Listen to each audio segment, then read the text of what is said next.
दिनांक 15/4/2024 रोजी नगर भूमापन कार्यालय धुळे येथे नियमित काम करत असताना कर्मचारी धुळ्यातील एक पक्षाचा कार्यकर्ता कार्यालयात येऊन धुडगूस घालतो, कर्मचाऱ्यांना अरेरावीची भाषा वापरतो, शिवीगाळ करतो।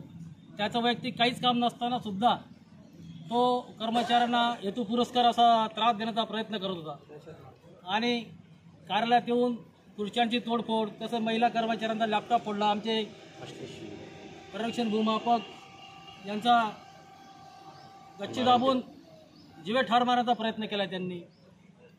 या बाबत आम्ही आज माननीय जिल्हाधिकारी साहेबांना त्यांच्यावर कडक कारवाई व्हावी यासाठी निवेदन देण्यात आलं आहे।